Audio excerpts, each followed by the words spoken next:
નમસ્કાર રામ રામ મિત્રો ઘણીવાર એવી ઘટનાઓ બનતી હોય છે જે ઘટના સાંભળીને આપણું હૃદય છે દ્રવી ઉઠે છે અને આત્મા જે છે એ કંપી ઉઠે છે। એવી જ ઘટના જે જ્યારે આપણા ભારત દેશની અંદર કે આપણા ગુજરાત રાજ્યની અંદર કોઈ એવી અમાનવીય કોઈ વ્યક્તિ કૃત્ય કરતું હોય છે ને એવી કોઈ ઘટના બને છે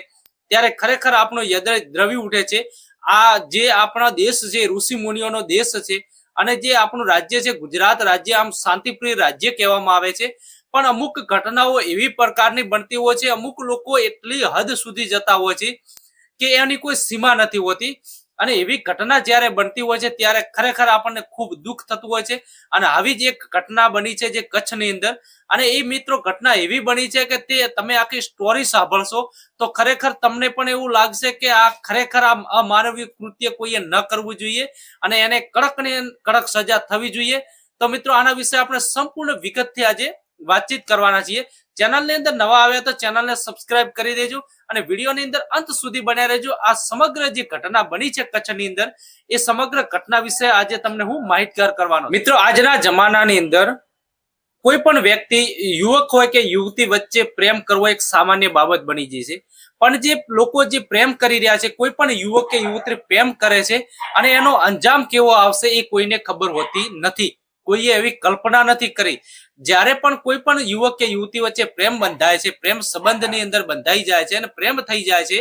ત્યારે જે લોકો ખૂબ ખુશ હોતા હોય છે અને એનો અંજામ કેવો આવે છે એની ક્યારેય કલ્પના કરી હોતી નથી। તો એવી જે એક આજે ઘટના જે બની છે, જે આ 4-5 દિવસ અગાઉ જે કચ્છની અંદર ઘટના બની છે, કચ્છ તાલુકાના અંજાર જે કચ્છ જિલ્લાના અંજાર તાલુકાની અંદર જે ચંદિયા ગામ આવેલું છે, ચંદિયા ગામની અંદર એવી ઘટના બની છે કે ખરેખર આપણને એવું લાગશે કે આ પ્રકારની જે ગુજરાતની અંદર આ પ્રકારની ઘટનાઓ થઈ રહી હોય તો આપણને એક નવાઈ લાગતી હોય છે અને ગુજરાતની અંદર આ પ્રકારની ઘટનાઓ બનવી એટલે હાલ સામાન્ય બની ગઈ છે। પણ ખરેખર આ દુઃખની બાબત છે કે કોઈ પણ જે વ્યક્તિ આ પ્રકારનું કૃત્ય કરી રહ્યો છે, આ પ્રકારનું કૃત્ય ક્યારેય ન કરવું જોઈએ। તો મિત્રો આપણે વાત કરીએ તો જે કચ્છ જિલ્લાના અંજાર તાલુકાના ચંદિયા ગામની વાત છે આ, અને ચંદિયા ગામે એક યુવક અને એક યુવતી બંને વચ્ચે પ્રેમ સંબંધ બંધાઈ જાય છે। યુવતીનું નામ રાધા હોય છે અને યુવકનું નામ રાજેશ હોય છે। તો બંને વચ્ચે પ્રેમ સંબંધ બંધાઈ જાય છે અને યુવતીની ઉંમર છે, રાધાની ઉંમર ફક્ત અને ફક્ત 18 વર્ષની ઉંમર હોય છે અને 18 વર્ષની ઉંમરે એમને બંને વચ્ચે પ્રેમ થઈ જાય છે અને પ્રેમ થઈ ગયા પછી બંને એકબીજા સાથે મુલાકાતી કરતા હોય છે અને ઘણીવાર મળતા હોય છે, એ સ્વાભાવિક બાબત છે। પણ એની અંદર ઘણીવાર એવા વળાંક આવી જતા હોય છે કે એની આપણે ક્યારેય વિચાર્યું પણ ન હોય। તો મિત્રો જે આ 18 વર્ષની જે યુવતી રાધા નામની યુવતી સાથે રાજેશ નામના વ્યક્તિને પ્રેમ થઈ જાય છે અને પ્રેમ થઈ જતા થયા પછી એના ઉપર એ દુષ્કર્મ ગુજારે છે અને દુષ્કર્મ ગુજાર્યા પછી યુવતી ગર્ભવતી થઈ જાય છે અને ગર્ભવતી થઈ જાય છે ત્યારે બધાને ખબર હોય છે કે યુવતી કોઈ પણ યુવતી પ્રેમ સંબંધ બાંધીને જ્યારે ગર્ભવતી થાય છે ત્યારે કોઈને મોઢું બતાવવાને લાયક રહેતી નથી અને ક્યારે એ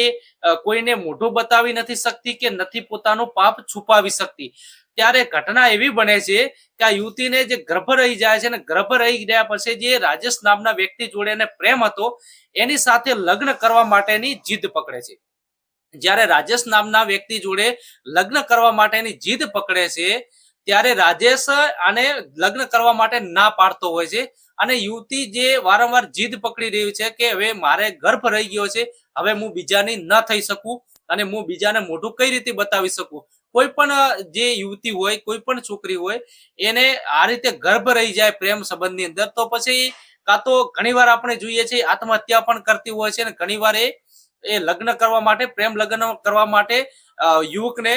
જે કહેતી હોય છે અને એ આ પણ એવી જ ઘટના બની છે જે યુવકને પ્રેમ લગ્ન કરવા માટે એની જોડે લગ્ન કરવા માટે એને જે દબાણ કરતી હતી અને દબાણ કરતી હતી એના પછી જે રાજેશ નામનો વ્યક્તિ હતો એ એની સાથે લગ્ન કરવા માંગતો ન હતો। એને તો ખાલી પોતાની હવસ સંતોષવા માટે કદાચ પ્રેમ સંબંધ બાંધ્યો હશે, બાકી તો આવું ન બને। એને પોતાની હવસ માટે જ, હવસ સંતોષવા માટે જ પ્રેમ કર્યો હશે। એટલે આને લઈને પછી આ યુવતીને એ રાજેશ નામના યુવક દ્વારા બોલાવવામાં આવે છે ગામના સીમાડાની અંદર અને ગામના સીમાડાની અંદર બોલાવી અને એને પહેલેથી જ જે આખી ઘટના બનવાની હતી એ ઘટના વિશે કાવતરું રચીને રાખે છે, એક ષડયંત્ર આખું રચીને રાખે છે અને એના મિત્રો જે હોય છે, જે રાજેશ નામનો વ્યક્તિ છે એના મિત્રો હોય છે, મિત્રોને પણ આની અંદર સામેલ કરે છે અને મિત્રોને સાથે રાખીને આ યુવતીને મારી નાખવા માટેનો એક પ્લાન બનાવે છે અને મારી નાખવા માટેનો એક પ્લાન બનાવે છે. આ પ્રકારની ઘટનાઓ ઘણીવાર બનતી હોય છે કે પ્રેમ સંબંધની અંદર કોઈ પણ વ્યક્તિ હત્યા કરી રાખતી હોય છે, પણ આ વ્યક્તિએ જે યુવતી સાથે પ્રેમ થઈ ગયો હતો એને મારીને જે એનો ગળો દબાવીને એની હત્યા કરી નાખવામાં આવે છે એના સાથીદારો સાથે મળીને. હત્યા કર્યા પછી એવો જુગાડ કરે છે કે જેને લઈને કોઈ પણ જાતના પુરાવો સાબિતી ન મળે, એમ કે પોલીસ દ્વારા કોઈ પણ જાતની તપાસ કરવામાં આવે તો એની સાબિતી ન મળે. તો આની હત્યા કર્યા પછી જે વાતચીત કરીએ તો જે યુવતી ગુમ થઈ જાય છે અને ગુમ થઈ હોય એટલે પરિવાર દ્વારા અંજાર પોલીસ સ્ટેશનની અંદર ફરિયાદ નોંધાવવામાં આવે છે. ફરિયાદ નોંધાવવામાં આવ્યા પછી જે આ કોઈ પણ જે આ રાજેશ નામના વ્યક્તિ ઉપર થોડા ઘણી શંકા હશે જ, એટલે શંકા હશે એટલે પોલીસને પણ આ શંકાની ધ્યાન દોરવામાં આવે છે શંકા બાબતે અને પોલીસ દ્વારા તપાસ કરવામાં આવે છે અને પોલીસ દ્વારા ટેકનોલોજીના માધ્યમથી તપાસ કરવામાં આવે છે અને જ્યારે રાજેશને ખરેખરની એમ પૂછપરછ કરવામાં આવે છે, ભારપૂર્વક પૂછપરછ કરવામાં આવે છે, એ ટાઈમે ઘટના એવી સામે આવે છે કે રાજેશે એમના સાથીદારો સાથે મળીને જે હત્યા કરી છે, યુવતીની હત્યા કર્યા પછી જે એને છે લાશને એક મોટા પથ્થર વડે લાશને બાંધી દે છે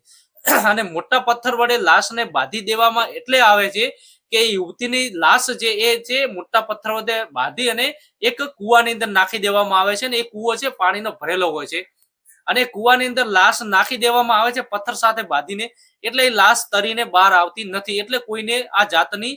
ગંધ ના આવે, કોઈ પણ જાતની અને કોઈને શંકા ન થાય કે યુવતી ક્યાં ગઈ છે, શું છે. આની અંદર એવું એમના મનમાં એવું છે કે યુવતી ક્યાંક ગુમ થઈ ગઈ છે કે કોક લઈને ભાગી ગયું છે, એવી પરિવાર કે કોઈ પણને એવી શંકા જશે. એને લઈને આ લોકો પથ્થર લાવે છે, મોટા પથ્થર વડે યુવતીને બાંધીને કુવાની અંદર નાખી દે છે. પણ પોલીસ મિત્રો ક્યારે કોઈને છોડતી નથી ને હાલના ટેકનોલોજીના માધ્યમની અંદર વાત કરવા જઈએ તો કોઈ પણ જાતનો ગુનેગાર પાતાળની અંદર છુપાયો હોય તો પણ પોલીસ એને ગોતી કાઢતી હોય છે. તો એવી રીતે અંજાર પોલીસના જે પીઆઈ અને એમના સ્ટાફ દ્વારા સાથે મળીને ખૂબ સરસ કામગીરી કરીને જે રાજેશ નામના વ્યક્તિને પૂછપરછ કરીને એના ઉપર શંકા જાય છે, ત્યારે પૂછપરછ કરતા આખો ખુલાસો સામે આવે છે. ખુલાસો સામે આવે છે ત્યારે પોલીસ વિભાગ દ્વારા જે ત્યાંની જે અંજારની ફાયર વિભાગ છે, જે